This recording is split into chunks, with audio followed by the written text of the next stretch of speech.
morning. It's Monday, September 8th. Welcome to Up to the Minute Live and our newly named Houston City College. I'm Dr. Lana Pigao, HCC Northwest Communications Director, and with me this morning is Dr. Nicholas Cox. He's chair of HCC's History Department. Good morning, Nick. I think we've lost Nick. Oh no. Well, let me tell y'all how you can find us if you want to watch the show live or you want to see a recording later.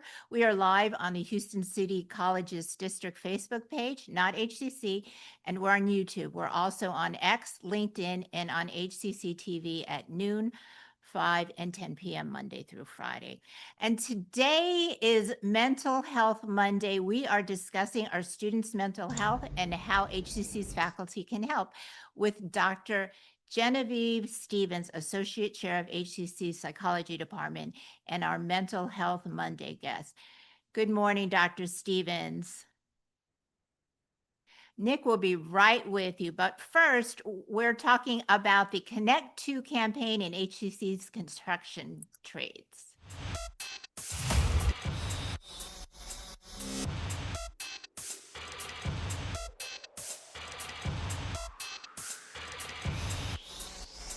We're here with George Davis, Program Director of HCC's Continuing Education Construction Trades Program. Welcome to the show, George. We are happy to have you with us. Good morning. Thank you. So let's begin with an overall explanation of HCC's Connect 2 workshop campaign. Sure. The Connect to Workforce project was an initiative that was approved by the Chancellor and also the Executive Board, Chancellor's Executive Board, and the Board of Trustees. I think $1 million was put in a bucket to provide training to those in workforce or getting back to the workforce as quickly as possible.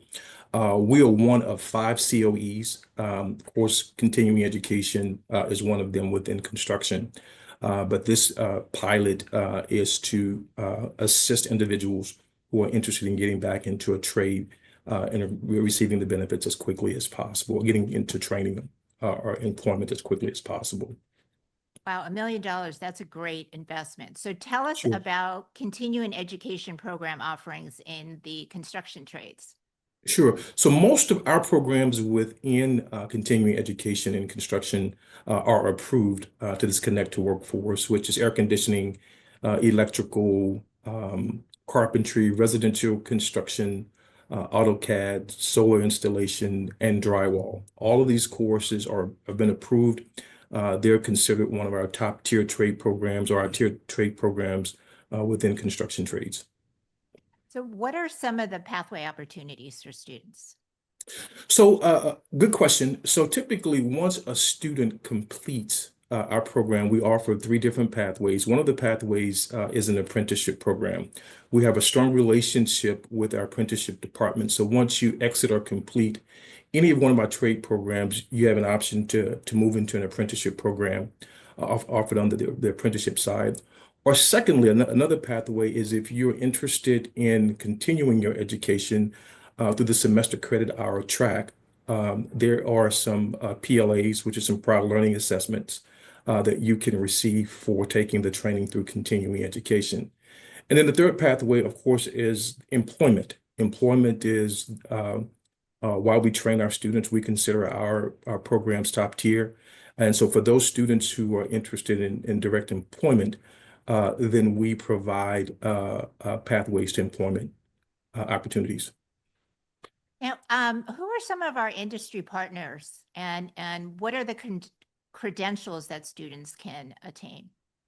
So for our electrical programs, we have IES, which is an electrical apprenticeship program as a partnership, Perry Homes.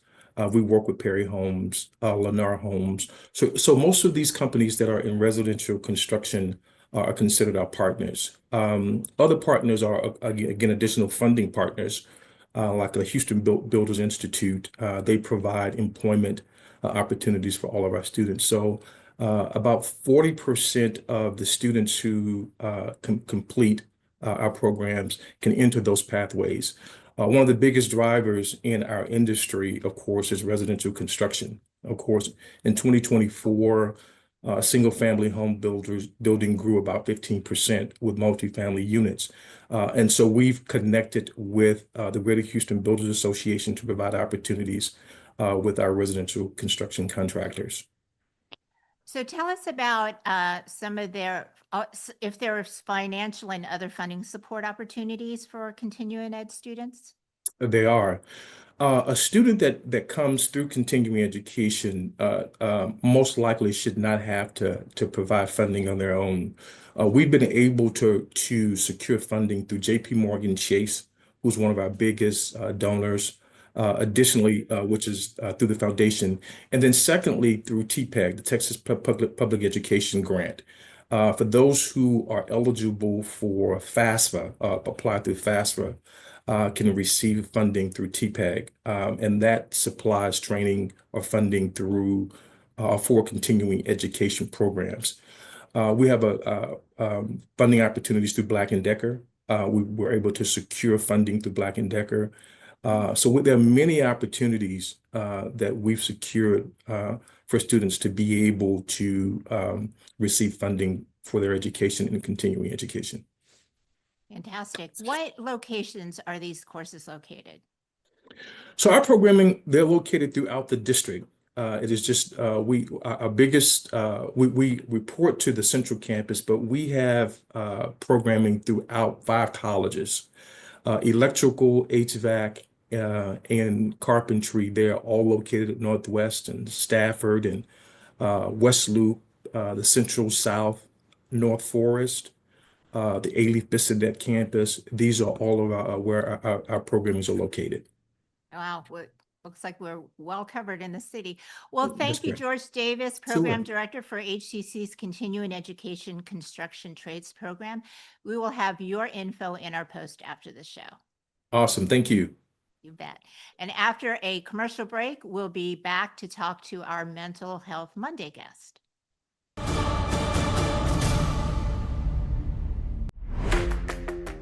Why wait on your dream job? At Houston Community College, tuition is only $33 per credit hour, with flexible schedules, over 100 programs, and campuses across Houston. HCC makes it easy and affordable.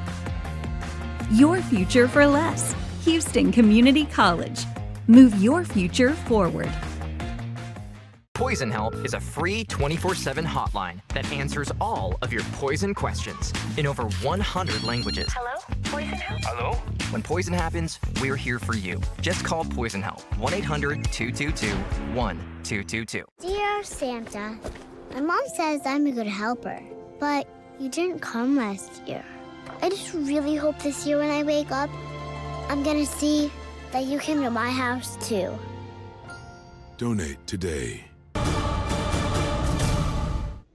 And we're back. Welcome back, everybody. We are going to move now to Dr. Genevieve Stevens, Associate Chair of HCC's Psychology Department.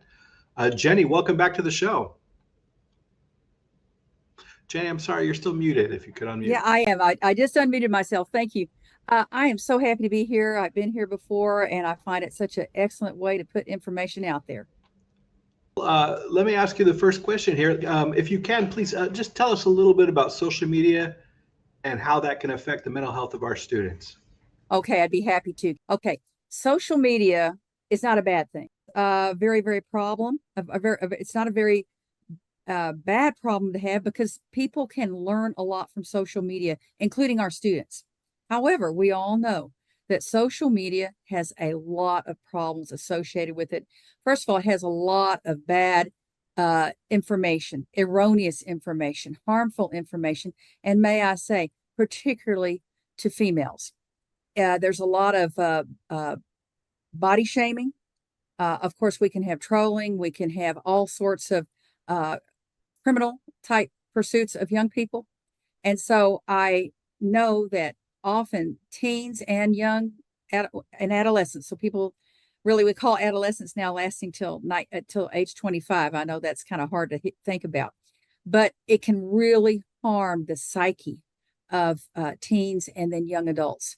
So I really say it's not bad, we really have to monitor what's on there with our students, try to encourage them to look at what might be best for them. So, social media is not the only thing that keeps our students living a digital life in an unhealthy way, Jenny. Is that correct? I believe so, because really there is now something called a digital addiction, and we all have it. I can say that I oftentimes carry. Well, I know I carry my phone everywhere just in case I get an email from a student or with connection to HCC. So we have to learn how to take social media digital breaks, and we have to build that into our day. Of course, our students use Canvas. What's that going to be? It's going to be logging into their computer. Many of them, if they don't have a computer or don't check out a computer, here's what happens. They try to do a course on their phone. Not the best way. We advise them not to do that. But yes, I advise all of my students, take a break, put your phone down, get a good night's sleep. Your sleep impacts your learning. So yes, I believe our society has sort of a digital addiction. Yes. And what would you say is the evolution of those mental health needs in college? Well, I think that I've really thought a lot about this because, and there's a lot of research out there. The problem is the more screen time you put in, the less time that a person is involved in social interaction, live interaction with others, or what I call pro-social endeavors or engagement. Our students, and I'm very proud to say, in our discipline of psychology, we have several student clubs that are service clubs. We have one honor society club, but we try to encourage our students to get out there and do something for other people, other organizations, and what have you. When you do that, the research shows that we feel better about ourselves. Altruism can be developed if you weren't socialized to have altruism. We can help them develop that, and then they have a better self-esteem, because digital media can really wreak havoc on self-esteem. So yes, we do try to get them to do things, and we try to promote that. Right. So, how can faculty be more aware of a student in need of their help? Thank you for asking that, because that's a big. In fact, we're doing so much work on that, because let's just be honest about it. Here's what we know. Um, you know, I'm a licensed psychologist, so I know a lot of things to look for, but the majority of faculty may not know. So we're trying to help people understand some signs of concern, some signs of where a student might be troubled or might be experiencing too many multiple roles. They come to us, but they're late because they had to take care of their grandparent or a parent. I get article summaries. I try to that says things about their multiple roles. They're a parent. They're a full-time employee. They're trying to go to school. Financial difficulties. We need to understand not only that these things exist. How many times have I heard? And I have to say to you, I'm one of these people that when I went to college, I never knew about all these problems. A lot of college students didn't have these problems. There were a lot of resources available. Financial resources alone and problems are a big deal to our students. Transportation. So we need to not only find out about these. Sometimes it's hard to believe students from time to time because we hear a lot of different stories repetitively. But the bottom line, to wrap this up, is we need to educate faculty. We have some resources to educate faculty. And it's very important for faculty to know what these resources are so that they can give that to the student, and or walk that student over to these offices if they're on campus, or give them the links. We also have a Maxient form for more severe cases that we can fill out so that one of our advisors and or counselors in our counseling office can contact these students. So, quickly, Jenny, what are some of the signs that faculty and staff should be looking for? Well, I think sleep is an issue. A lot of our students are not getting enough sleep. I know that sounds kind of simplistic, but they may be doing this because of these multiple roles. Continual late assignments, or when they will actually write in an assignment. I have this problem or that problem. Now, obviously, we do have things that can reach a Title IX issue where that has to be reported to the Title IX office. There are several categories there, but more of the things of I'm sorry, I would have had this done, but I had to work a double shift. Would you accept this late? Once we start seeing these and we start hearing these patterns, it's so important for us to encourage our student. It's so important for us to say, hi, so and so, it's good to hear from you. Things like that. We have to create a sense of belonging, first of all. We have to kind of give them a sense we care about your success, and we're going to help you try to do that. That's fantastic. Well, thank you, Dr. Genevieve Stevens, Associate Chair of HCC's Psychology Department. We'll have your info in our post after the show. Thank you so much. And coming up after a quick commercial break, we will return with some news and announcements. ¿Por qué esperar para el trabajo de tus sueños?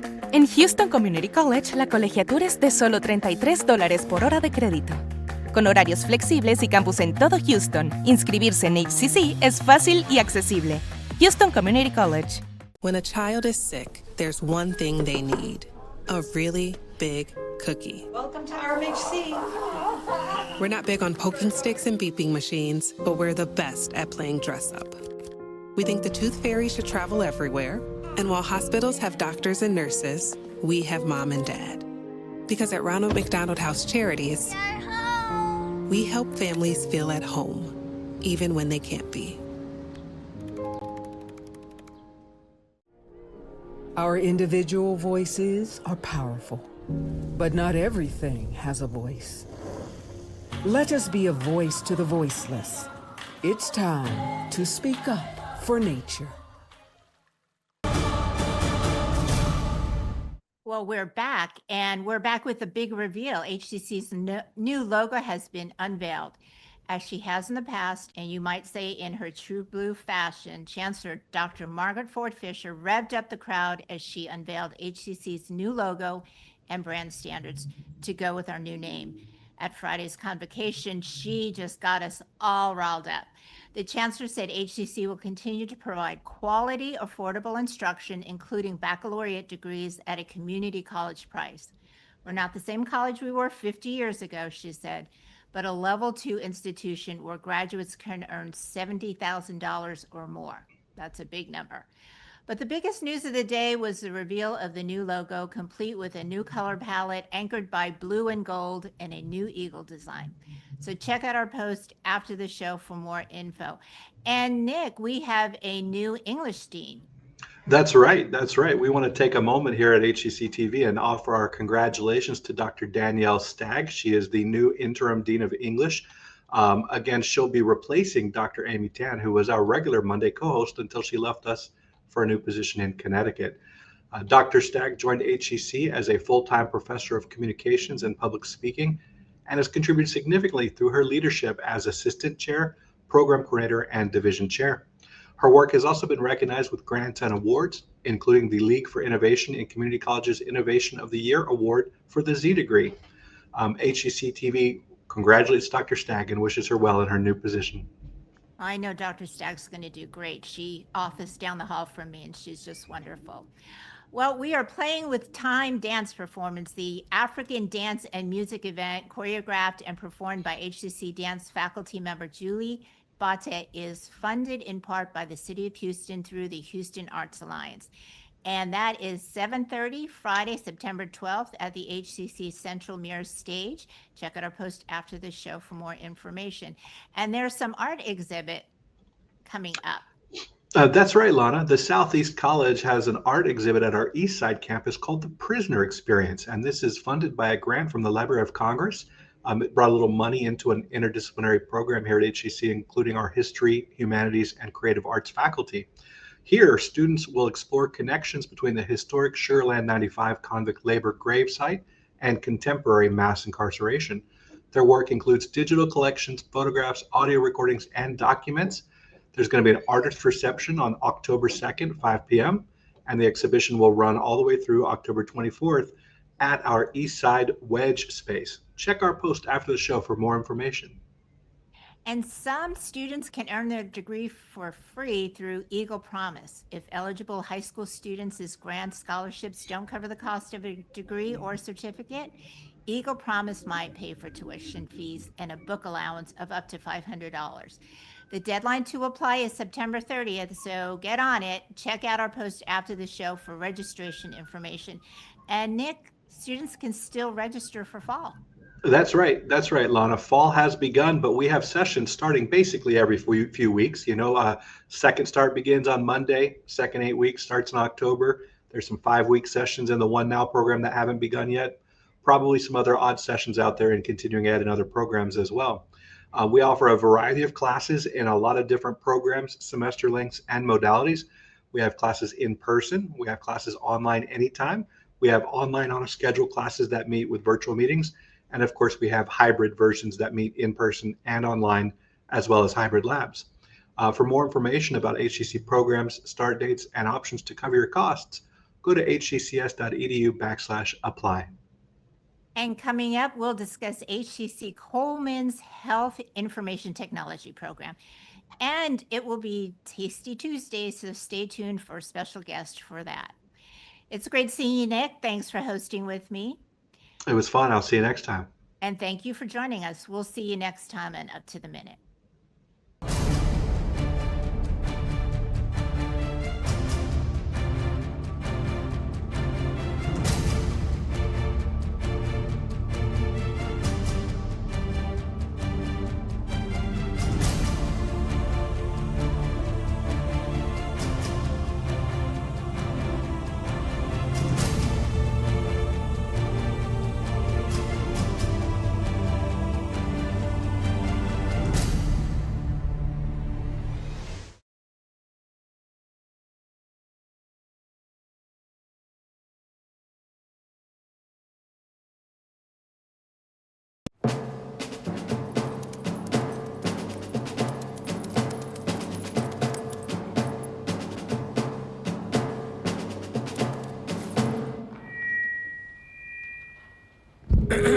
Dear humans, this is an adoption campaign, but it's not for me, or Mr. Buttons, or Frank over there.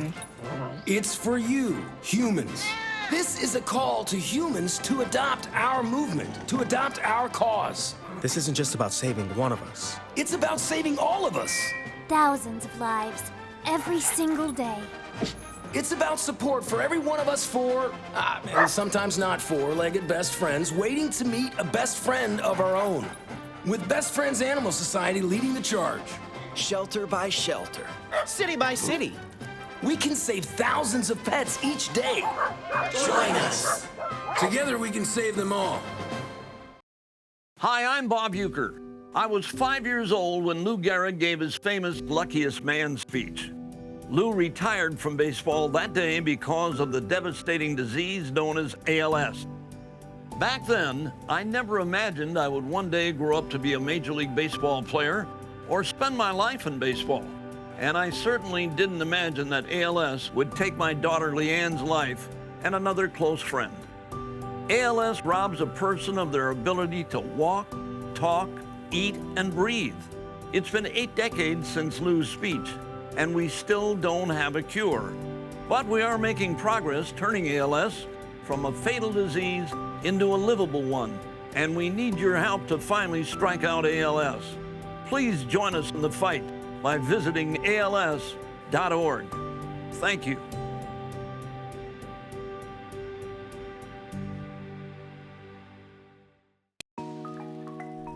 There's nearly 678,290,000 kids under 5 around the world. But what's so important about being 5? A lot, it turns out.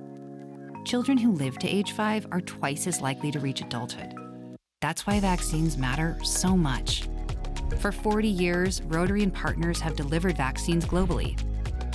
Like here, and even here. Impressive, right? But 12.5 million children are still totally unvaccinated. Rotary knows we can find them. Because when Rotary and Indian vaccinators looked for families at bus and train stations, used motorbikes, and trekked house to house, they lowered polio cases by 94%. See, it can be done, and the results are worth it. Let's ensure that all children grow up safe from preventable diseases. 3, Charlie, 4,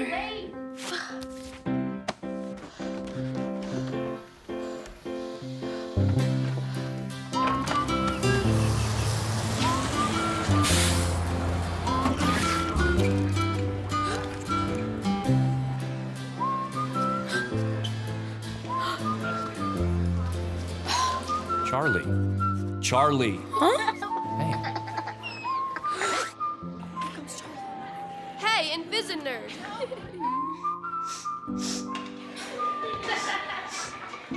Wait! Things are slow at work. We can't live like this. We have to do something.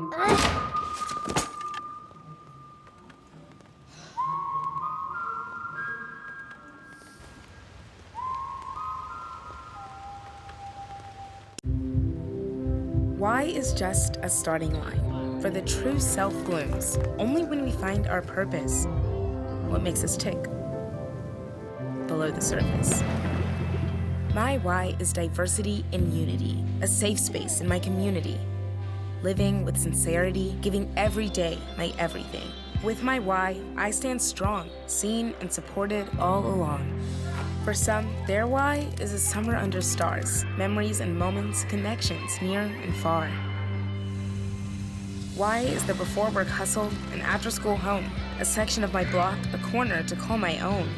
Our reason why is united, undivided, seeking understanding. Here, a handshake is a promise. All our hearts are dancing. Laughing is our song. It's kinship, friendship, tide rising with the ship. It's a million faces in a mirror, and everyone belongs. Find your why for a better us.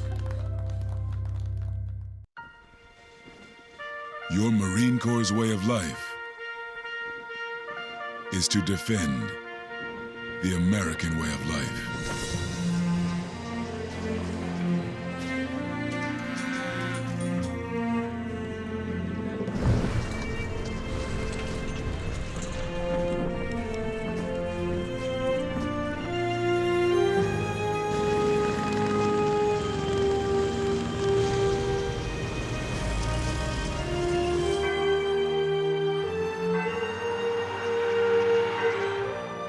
Every day, no matter where we serve, we take a stand for our nation, for each other, for us all. The few, the proud, the Marines. Thanks for the hay, Pete. Don't mention it. Guess I'll be hoofing it into town. Well, be careful on the road. So you're telling me to steer clear of those big oil trucks? Right, and don't speed or text while you're driving. Of course not. It's already utter madness out there. Never heard that one before. Adios, muchacha. I love Pete, but he can really butcher a joke. A quarter of all road fatalities in Texas happen in energy zones. Be safe, drive smart.